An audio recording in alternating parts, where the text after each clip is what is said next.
আমার অষ্টম শ্রেণীর যারা ছাত্রছাত্রী রয়েছে তাদের নতুন ভিডিওতে স্বাগতম জানাই। আমি মূলদ সংখ্যার মধ্যে সম্পর্ক খুঁজি, এই জিনিসগুলো তোমাদের আমি বোঝাবো এক এক করে। মূলদ সংখ্যা বিনিময় নিয়ম মেনে চলে কিনা বা সংযোগ নিয়ম মেনে চলে কিনা সেসব আমরা একে একে দেখব। তো চলো তাহলে শুরু করা যাক। দুটো মূলদ সংখ্যা নিয়ে নিচ্ছি। প্রথমে ধরে নিচ্ছি দুটো মূলদ সংখ্যা হচ্ছে 2/3 আর একটা হচ্ছে 4/-4/9 নিয়ে এলাম। এইবার কি করব, আমি এদের প্রথমে যোগ করে দেখব। তাহলে 2/3 যোগ -4/9, তাহলে এখানে আমি এমনি লিখে দিচ্ছি যোগ। তাহলে 2/3 প্লাস মাইনাস করলে মাইনাস হয়ে গেল 4/9। এদের লসাগু হয়ে যাচ্ছে 9, 9কে 3 দিয়ে ভাগ করলে 3 2 6 হয়ে যাচ্ছে উপরে, আর বিয়োগ হয়ে যাচ্ছে 9কে 9 দিয়ে ভাগ করলে 1, 4কে 4, তাহলে 2/9। তাহলে 2/9 হচ্ছে কি একটা মূলদ সংখ্যা। তাহলে এর থেকে আমরা কি বুঝলাম যে দুটি মূলদ সংখ্যার যোগফল মূলদ সংখ্যাই হয়। দুটি মূলদ সংখ্যার যোগফল মূলদ সংখ্যাই হয়। এটা হয়ে গেল। এইবার যোগের ক্ষেত্রে তো মূলদ সংখ্যা হয়ে গেল। এবার দেখি বিয়োগের ক্ষেত্রে কি হয়। বিয়োগফল, দুটো মূলদ সংখ্যার বিয়োগফল কি মূলদ সংখ্যা হয় কিনা সেটা দেখব। তাহলে এই দুটো সংখ্যাই যদি আবার নিয়ে নিই, 2/3 বিয়োগ -4/9, তাহলে এই দুটো সংখ্যাই আমরা দুভাবেই করতে পারি। 2/3 থেকে -4/9 বিয়োগ করতে পারি, অথবা -4/9 থেকে 2/3 বিয়োগ করতে পারি। দুইভাবেই করা যেতে পারে। তো একটা করলেই আমরা বুঝতে পারবো যে বিয়োগফলটা মূলদ সংখ্যা হবে কিনা। তাহলে দেখো এখানে কি করা যাবে। 2/3 মাইনাসে প্লাস 4/9, আগেরটার মতো হয়ে যাবে, শুধু যোগ হয়ে গেল এখানে। তাহলে 9 হয়ে গেল লসাগু, উপরে হয়ে যাবে 6 যোগ 4, তাহলে কত হয়ে যাচ্ছে 10/9। তাহলে 10/9 ও p/q আকারে চলে আসলো। আমরা জানি p/q আকারে আসলে মূলদ সংখ্যা হয়ে যায়, তাহলে এটিও একটু মূলদ সংখ্যা। সুতরাং বিয়োগফল মূলদ সংখ্যা হবে। মূলদ সংখ্যা হবে। তাহলে বিয়োগফল মূলদ সংখ্যা হয়ে গেল। আশা করি এটুকু তোমরা বুঝতে পেরেছ। এরপরে দেখো গুণফল। তাহলে গুণফলের ক্ষেত্রে কি করব, আমরা অন্য দুটো সংখ্যা নিয়ে নিই মূলদ সংখ্যা। এবার 4/7 নিয়ে নিলাম, আর নিয়ে নিচ্ছি তোমার -5/11। তাহলে এই দুটো মূলদ সংখ্যা নিয়ে নিচ্ছি, দেখি এদের গুণফল মূলদ সংখ্যা হয় কিনা। তাহলে আমরা গুণ করলে কি পাবো, মাইনাস হয়ে যাবে, 4×5 20 হয়ে গেল উপরে, নিচে 7কে 7, 7কে 7। তাহলে দেখো এটাও কিন্তু p/q আকারেই চলে আসলো। তার মানে কি দুটি মূলদ সংখ্যার গুণফল কি হচ্ছে, মূলদ সংখ্যাই হচ্ছে। সুতরাং গুণফল মূলদ সংখ্যাই হবে। আশা করি এই জায়গাটুকু বুঝতে পেরেছ। ভাগফলের ক্ষেত্রে দেখি, ভাগফলের ক্ষেত্রে কি হয়, দুটো মূলদ সংখ্যার ভাগফল মূলদ সংখ্যা হয় কিনা। তো আগের দুটো সংখ্যায় নিয়ে নিচ্ছি 4/7, এটাকে ভাগ করব কত দিয়ে, -5/11 দিয়ে। তাহলে কি হয়ে যাবে দেখো, 4/7 ভাগ হয়ে গেলে এটা উল্টে যাবে, তাহলে নিচে চলে আসবে -5, উপরে চলে যাবে 11। তাহলে উপরে হয়ে যাবে 4 11 44, নিচে এদিকে হয়ে যাবে -5 7 35।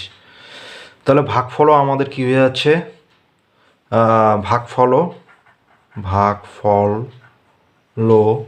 মূলদ সংখ্যা হবে। কিন্তু এখানে একটা ব্যাপার আছে, দেখো 4/7 একটা মূলদ সংখ্যাকে যদি 0 দিয়ে ভাগ করি, তাহলে কি ভাগফল মূলদ সংখ্যা হবে। 4/7 নিচে গেল 0।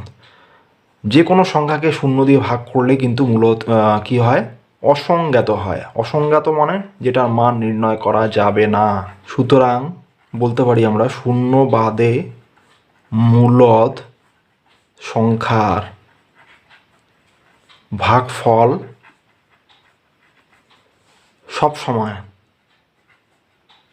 সময় মূলদ সংখ্যা হবে, এটা বলা যেতে পারে। যদি ধরো a b দুটি মূলদ সংখ্যা হয়, তবে কি হবে, তাহলে a প্লাস বি মানে মূলদ সংখ্যা দুটির যোগফল a প্লাস বি হবে মূলদ সংখ্যা। আচ্ছা, তারপরে আমরা বিয়োগ করে দেখলাম, তাহলে a মাইনাস বি অথবা অথবা তাহলে পরেরটা থেকেও বিয়োগ করা যেতে পারে বি মাইনাস এ মূলদ সংখ্যা হবে, মূলদ সংখ্যা হবে। আচ্ছা, এরপরে এ গুণ বিও মূলদ সংখ্যা হবে। আর কি করলাম, ভাগ।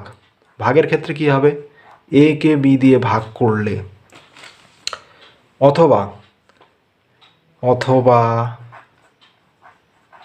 বি কে এ দিয়ে ভাগ করলে দুই ক্ষেত্রেই কি হবে, মূলদ সংখ্যা হবে।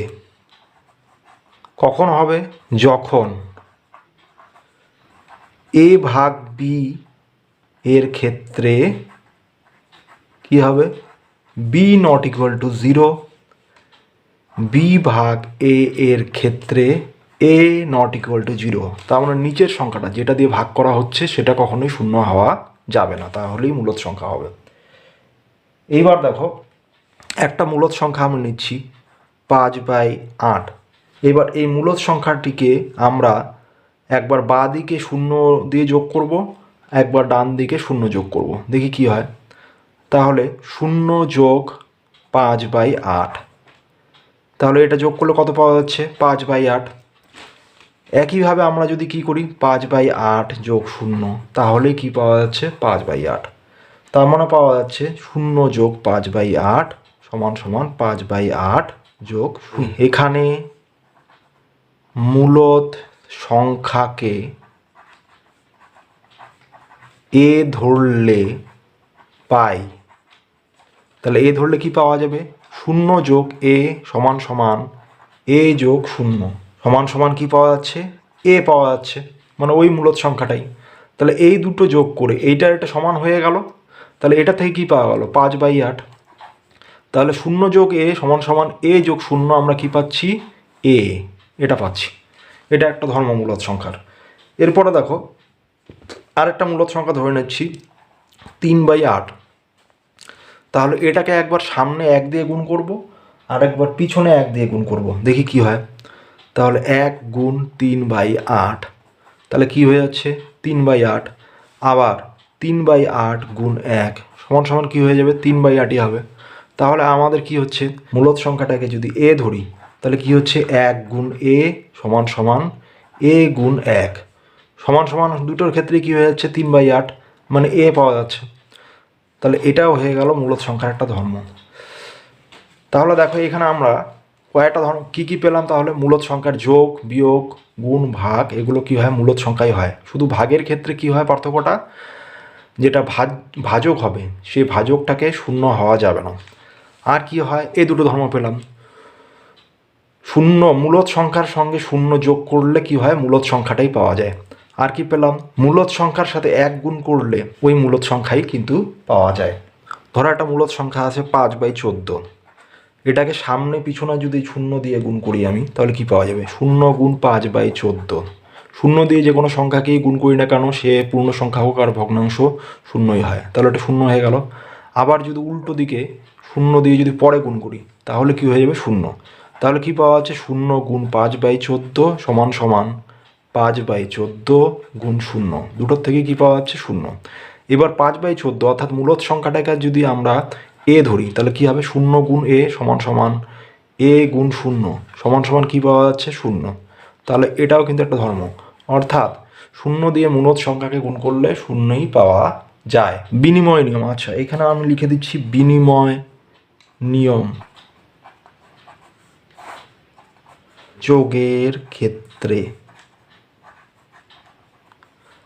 যোগের ক্ষেত্রে দুটো মূলদ সংখ্যা ধরে নিচ্ছি 3/7 আর একটা ধরে নিচ্ছি 5/8।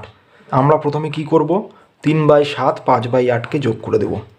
তাহলে কি করব, লসাগু হয়ে যাবে কি, ভাগ যেহেতু আছে না 7 × 8 = 56, তাহলে 56কে 7 দিয়ে ভাগ করলে 8, 3 8 24 যোগ এখানে হয়ে যাবে 56কে 8 দিয়ে ভাগ করলে 7, 5 7 35। তাহলে 35 আর 24, 35 45 55 4 59 বাই 56। তাহলে এবার প্রথমে 5/8 নিয়ে করব, 5/8 যোগ 3/7। তাহলে এখানেও কি হয়ে যাবে, একই হয়ে যাবে 56। প্রথমে শুধু হয়ে যাবে 35, পরে হয়ে যাবে শুধু আমাদের 24। তাহলে এখানেও কি হয়ে যাবে 59/56। তার মানে দুটোর এই দুটো যে পেলাম, দুটো সংখ্যা মূলদ সংখ্যা, দুটোরই মান কিন্তু একই হয়ে গেল। যদি মূলদ সংখ্যা দুটি এ ও বি হয়, তাহলে কি লেখা যাবে, এ যোগ বি, মানে 3/7কে যদি এ ধরি, 5/8কে যদি বি ধরি, তাহলে কি লেখা যাবে, এ দুটো তো সমান হয়ে যাচ্ছে, তাহলে এ যোগ বি সমান সমান বি যোগ এ।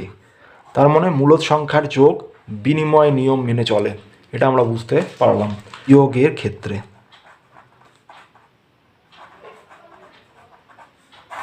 দুটো মূলদ সংখ্যা ধরে নিচ্ছি এবার, 2/3 আর একটা ধরে নিচ্ছি 5/7।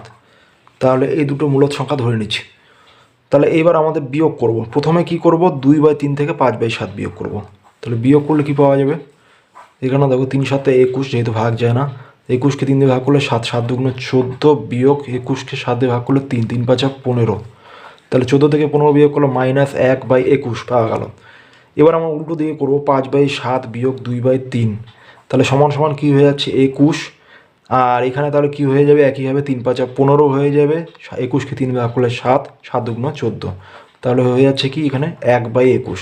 দেখো এইখানে হচ্ছে -1/21, আর এখানে কি হয়েছে 1/21, দুটো কিন্তু এক হচ্ছে না। তাহলে আমাদের এখানে কি পাচ্ছি, 2/3কে যদি এ ধরি আর 5/7কে যদি বি ধরি, তাহলে এ মাইনাস বি, প্রথমে এটাকে বি ধরলে কী হবে, এ মাইনাস বি আর বি মাইনাস এ, দুটো কি সমান হচ্ছে, তাহলে এ মাইনাস বি আর বি মাইনাস এ দুটো কিন্তু সমান হচ্ছে না। তার মানে কি, মূলদ সংখ্যার বিয়োগ কিন্তু বিনিময় নিয়ম মেনে চলে না গুণের ক্ষেত্রে। -2/3 আর একটা নিচ্ছে আমাদের 4/6, 4/6, এই দুটো মূলদ সংখ্যা নিলাম। এবার গুণ করে দেবো। প্রথমে -2/3 4/6, এটা দেখব। তাহলে কাটাকাটি করলে কত হচ্ছে, 3। তাহলে হচ্ছে আমাদের 6কে 2 দিয়ে কাটাকাটি করলে 3 হয়ে যাচ্ছে, উপরে 4 নিচে 9, সামনে একটা মাইনাস, তাহলে গুণ হয়ে গেল এটা। এবার উল্টো দিক থেকে করব, 4/6টা আগে লিখবো আর এদিকে -2/3। তাহলে দেখো এখানেও 6কে 2 দিয়ে কাটলে কত হয়েছে 3, তাহলে মাইনাস হয়ে গেল, -4, 4 নিচে কত হয়ে যাচ্ছে 3 3 9। তাহলে এখানেও -4/9, এখানেও -4/9। তাহলে এবার দেখো -2/3কে যদি এ ধরি, এটাকে যদি বি ধরি, তাহলে কি হয়ে যাবে, এটা বি এটা এ। তার মানে কি, এ গুণ বি সমান সমান বি গুণ এ, কারণ দুইটারই মান কত হচ্ছে -4/9। তাহলে কি, এ গুণ বি সমান সমান বি গুণ এ। অর্থাৎ মূলদ সংখ্যার আমাদের গুণফল বিনিময় নিয়ম মেনে চলে। ভাগের ক্ষেত্রে দুটো মূলদ সংখ্যা নিচ্ছি, 2/7 আর একটা নিচ্ছি -5/8। তাহলে এই দুটো মূলদ সংখ্যা নিচ্ছি। প্রথমে 2/7 ভাগ -5/8 করব। দেখি কি হয়, 2/7 এটাকে -5/8 দিয়ে ভাগ করব। তাহলে আমাদের 2/7 গুণ চিহ্ন, -8 উপরে চলে যাবে, নিচে 5 উল্টে যাবে, গুণ হয়ে গেল।